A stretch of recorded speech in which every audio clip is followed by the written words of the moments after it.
নমস্কার, আমি আচার্য শ্রী পলাশ ভট্টাচার্য, সাইন অ্যাস্ট্রোতে আপনাদের সবাইকে স্বাগত জানাই।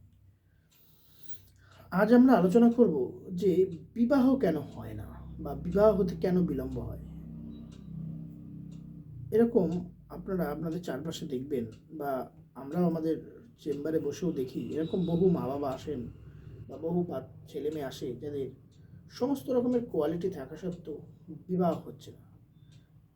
বাবা খুব ভালো উচ্চশিক্ষিত, অর্থবান, মেয়ে খুব সুন্দর দেখতে, MA PhD করা, নিজে চাকরি করে, গান জানে, এরা সব দিকে গুণসম্পন্ন, মেয়ে বিয়ে হচ্ছে না। বিয়ের বয়স পার হয়ে যাচ্ছে। ছেলে খুব কোয়ালিফাইড, প্রচুর টাকা উপার্জন করে, তবু বিয়ে হচ্ছে না।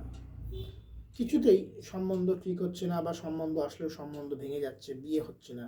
হাজার চেষ্টা করছেন, কিছুতেই কিছু হচ্ছে না। এক্ষেত্রে আমি বলবো যে আপনি কি আপনার জন্মছকের কাউন্সেলিং করিয়েছেন? আপনার জন্মছক বিচার করিয়ে দেখেছেন যে আপনার কি আদত হরস্কোপে বিয়ে আছে কিনা, বা আপনার বিবাহ স্থানে কি বাধার কারণে বা কোন প্ল্যানেটারি বাধার কারণে আপনার বিবাহ হচ্ছে না, এবং ঠিক কোন সময়টা আপনার বিবাহ হতে পারে। হয়তো আপনি অনেক রকম চেষ্টা করে ফেলেছেন, আপনি ম্যাট্রিমনি সাইটে দিয়েছেন, পেপারে দিয়েছেন, বিভিন্ন সোর্সের সম্বন্ধ আসছে, তাও কোনো না কোনোভাবে আপনার বিয়ে হচ্ছে না, ক্র্যাক করছে না, বিবাহটা ক্র্যাক করছে না।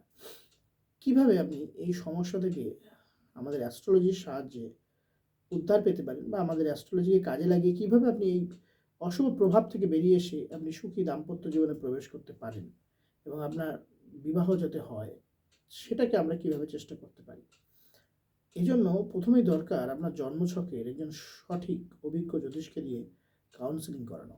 করিয়ে দেখুন যে আপনার জন্মছকে বিয়ের যোগটি কোন সময় আছে, কোন টাইমিংটা আপনার বিয়ের জন্য ফেভারেবল, বা ঠিক কী কারণে বা কী প্রভাবের কারণে আপনার বিয়েটা হচ্ছে না। এক্ষেত্রে কিছু কিছু বিষয় আমাদের জ্যোতিষশাস্ত্রে থাকার কারণে বিবাহতে বিলম্ব হয়।